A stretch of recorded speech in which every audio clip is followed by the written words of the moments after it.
Assalamualaikum warahmatullahi wabarakatuh. Halo Sobat Genbi, kembali lagi ke Gen Bincang, Genbi Tegal Bincang-Bincang. Perkenalkan, saya Khairatul Hidayah. Pada podcast kali ini kita ditemani oleh dua narasumber kita, Kak Fariza Itmani dan juga Kak Ayu Mujianti. Nah, beliau-beliau ini merupakan anggota dari Genbi Tegal, Komisariat IAIN Pekalongan tahun 2021. Nah, Kak Ayu ini juga merupakan owner Glory Skin ya Kak Ayu ya, Glory Skin Beauty, yang mana sudah terdaftar merchantnya di Kris gitu. Nah, untuk pada podcast kali ini kita akan membahas mengenai Kris, Quick Response Indonesian Standard. Nah, Kak Reza, menurut Kak Reza apa sih Kris itu?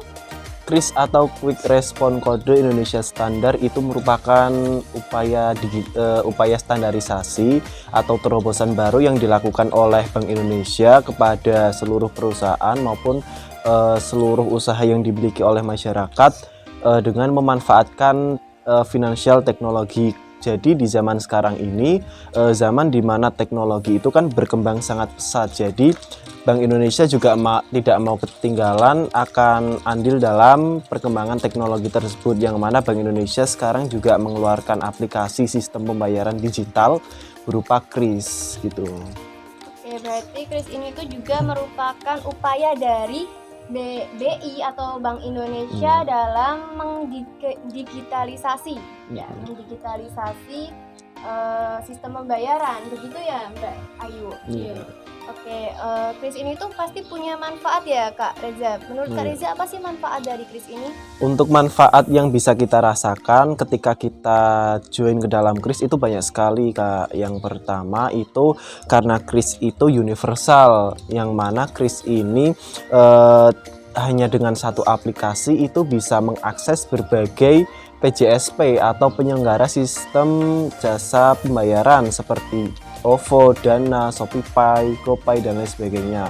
Lalu untuk manfaat yang selanjutnya itu gampang karena Kris ini mudah, hanya membutuhkan satu aplikasi saja yang mana bisa diakses oleh siapa saja, kapanpun, dan dimanapun. Lalu untuk manfaat selanjutnya itu antara merchant dengan pengguna Kris itu sama-sama untung karena mereka tidak perlu lagi menyesuaikan tarif dari pembayaran yang berbeda-beda karena kita hanya membutuhkan satu aplikasi saja, yaitu Kris. Lalu untuk manfaat yang keempat itu langsung. Jadi untuk transaksi antara merchant dengan pemilik Kris itu bisa bertransaksi secara langsung dengan cara men-scan kode QR pada toko tersebut. Nah, untuk manfaat lainnya yang bisa kita rasakan atau bisa kita dapatkan ketika kita join ke dalam Kris itu, yang pertama itu tidak usah repot dengan uang kembalian, karena untuk jumlah nominal yang akan kita bayarkan kepada toko itu bisa kita sesuaikan. Jadi untuk jumlah nominal itu bisa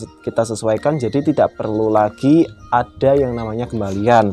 Lalu untuk manfaat selanjutnya itu mengurangi dari resiko peredaran uang palsu. Lalu manfaat selanjutnya itu memudahkan pembukuan. Jadi untuk setiap transaksi yang dilakukan baik itu merchant maupun pengguna dari Kris itu bisa tercatat secara langsung di dalam satu aplikasi dari Kris. Jadi dari awal transaksi hingga akhir transaksi itu bisa dilihat tuh transaksi apa saja atau kegiatan apa saja yang telah kita lakukan. Lalu untuk manfaat selanjutnya itu lebih higienis karena kita tidak perlu berkontak langsung dengan toko tersebut, karena di era pandemi ini kan kita juga dianjurkan untuk tidak berkontak langsung atau mengurangi kontak langsung dengan orang lain. Dan untuk transaksi yang sudah tercatat tersebut kita bisa alihkan atau kita bisa pindahkan ke dalam nomor rekening di masing-masing pemilih gitu. Ternyata banyak banget ya manfaat dari Kris ini. Mbak Ayu, benar-benar banyak ya manfaatnya bagi Iya betul sih, betul.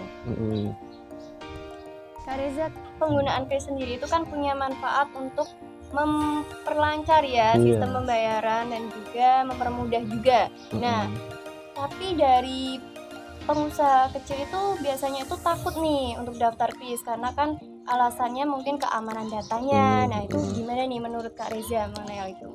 Untuk dari teman-teman ketika sudah join ke dalam Kris, jangan takut akan identitas atau data kalian, karena Kris sendiri itu diawasi langsung oleh Otoritas Jasa Keuangan atau OJK dan juga diawasi oleh Bank Indonesia. Jadi untuk keamanan data insya Allah akan terjamin oleh OJK dan Bank Indonesia. Nah, adapun ketika ada semisal nih data yang tersebar dan tidak yang disalahgunakan oleh seseorang, itu teman-teman bisa langsung laporkan kepada pihak yang berwajib gitu. Oke, berarti Kris ini itu udah diawasi ya oleh OJK dan juga Iya, BI. betul. Jadi setiap merchant yang sudah terdaftar di Kris itu nggak perlu ragu lagi dengan keamanannya. Iya, Oke, betul. untuk pertanyaan selanjutnya nih Kak, dari pemikiran masyarakat ini kan mengenai Kris mungkin ada beberapa yang salah ya tentang Kris ini. Nah, itu gimana tanggapan Kak Reza nih tentang pemikiran seperti itu? Untuk pemikiran negatif atau pemikiran salah tentang Kris itu yang saya lihat itu ada beberapa, karena memang itu mungkin kan pendapat dari mereka masing-masing. Nah, seperti yang pertama, untuk pendaftaran Kris itu susah. Jadi untuk syaratnya itu kan banyak. Itu memang karena untuk ketika teman-teman itu mendaftarkan Kris, untuk data atau identitas itu memang kita perlukan secara detail. Jadi untuk persyaratan mungkin bisa dikatakan banyak. Tetapi kalau semisal teman-teman benar-benar ikut dan join ke dalam Kris, itu mungkin insya Allah ya tidak terlalu memberatkan. Karena kan itu untuk keamanan data kalian juga, untuk kelengkapan data pribadi kalian. Nah, di masyarakat juga ada yang berpendapat ketika pendaftaran Kris itu kan susah. Jadi untuk berkas-berkasnya itu banyak, ada foto KTP, selfie KTP, lalu juga ada nomor rekening dan sebagainya. Itu memang diperlukan ke dalam kelengkapan data, karena ketika teman-teman itu sudah melakukan transaksi dalam Kris, itu untuk saldo yang ada di dalam aplikasi itu bisa dipindahkan ke dalam nomor rekening. Jadi itu alasannya kenapa teman-teman diharapkan atau diwajibkan untuk mengupload atau melengkapi dari nomor rekening itu, jadi tujuannya gitu sih. Gimana nih Mbak Ayu, setuju nggak dengan pendapat dari Kak? Iya, setuju sih, karena udah ngerasain sendiri gimana Kris itu bisa berguna buat si owner kayak aku gitu. Jadi nggak bakalan rugi deh ketika ada teman-teman yang ikut dan join ke dalam Kris ini kan, karena juga ketika teman-teman itu tidak join ke dalam Kris, ketika teman-teman tidak bisa beradaptasi dengan kemajuan zaman, kita kan pasti akan tertinggal. Jadi kita akan tetap di situ aja karena kita itu tidak bisa beradaptasi dengan kemajuan zaman sekarang ini seperti Kris gitu. Kita perlu ya untuk ikut dalam Kris itu sendiri. Iya, kita perlu mendaftarkan merchant kita yang punya merchant untuk bisa daftar Kris, untuk bisa mendigitalisasi lah intinya sistem pembayaran. Betul. Tadi kan kita udah membahas mengenai Kris ya dengan Kak Reza. Nah sekarang kita mau membahas manfaat Kris sendiri nih untuk UMKM yang sudah terdaftar Kris. Nah gimana nih Kak Ayu? Kak Ayu itu tahu Kris itu dari mana sih? Kalau Kris tahu dari Kris itu, saya sebelum masuk jadi Genbi Tegal saya udah tahu mengenai Kris. Terus setelah masuk ke Genbi Tegal itu makin paham dan makin mendalami tentang Kris itu sendiri gitu sih. Terus abis itu juga daftar. Jadi Kak Ayu tuh tahu Kris itu dari ikut jadi anggota Genbi Tegal ya Kak Ayu ya. Nah, kalau yang Kak Ayu rasakan nih setelah menggunakan Kris, apa sih manfaat-manfaat yang Kak Ayu rasakan gitu dari Ya tadi kan udah dijelasin nih sama Kak Reza juga mengenai manfaatnya, kurang lebih kayak gitu. Tapi untuk lebih simpelnya lagi, khusus saya pribadi sebagai owner, itu jelas yang pertama itu adalah yang simple, terus yang kedua itu efisien, dan yang ketiga itu hemat sih pastinya. Soalnya kenapa aku bilang simple, efisien, hemat? Simple sama efisien itu mungkin sama ya. Jadi kita ambil satu aja deh, kayak efisien, lebih efisien. Soalnya kita nggak perlu customer itu kan biasanya rekening itu banyak ya, ada BNI, BCA, BRI. Sedangkan aku tuh adanya ya memang macam-macam gitu. Tapi jadinya untuk perhitungan uang atau pendapatan keluar masuknya itu jadi lebih ribet gitu loh. Kalau misalnya semenjak ada Kris itu tuh jadinya perhitungan keluar masuk pendapatan itu jadi lebih gampang, itu masuknya ke efisien. Terus hematnya itu biasanya kan kalau misalnya kita transfer, kemudian nemu customer yang ternyata banknya cuman ada itu doang, dan misalnya aku nggak punya rekening di banknya customer sama kayak customer itu, kan jadinya ada biaya admin gitu loh. Jadi yang bikin hemat tuh si Kris, setelah ada Kris itu jadi lebih hemat gitu karena nggak ada biaya admin. Jadi semua rekening manapun cukup scan, abis itu masuk ke satu rekeningnya aku gitu. Enaknya di situ gitu sih. Manfaat banget ya berarti ini buat Kak Ayu ya yang udah daftar Kris. Untuk selanjutnya nih Kak Ayu, gue dengar yang saya dengar nih Kak Ayu itu udah daftar ya tentang buka Kris itu loh. Nah, menurut Kak Ayu itu apa sih kesulitan yang Kak Ayu rasakan dan juga tantangan Kak Ayu dalam mengikuti acara? Oke, kalau kesulitannya itu jelas zaman sekarang ini itu lagi heboh-hebohnya banget pinjol atau pinjaman online. Jadi itu untuk masyarakat yang belum tahu, susahnya ketika aku meng-share atau mensosialisasikan Kris dengan UMKM yang di pedesaan aku kan golongannya tuh di pedesaan ya, bukan kota, dan bukan orang-orang yang maju gitu loh, pikirannya masih ketinggalan. Jadi tuh mensosialisasikannya lebih ribet di situnya. Terus habis itu jadi ketika kita sebagai yang mau mensosialisasikan Kris itu mereka pasti bikinnya, kok ada KTP-nya, kok ada nomor rekening, kok ada fotonya.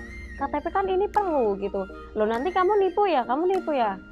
Dan ya yang gimana untuk memastikannya kan tuh susah ya. Jadi kalau misalnya emang UMKM-nya tidak bisa dan tidak mau, ya saya tidak bisa maksa.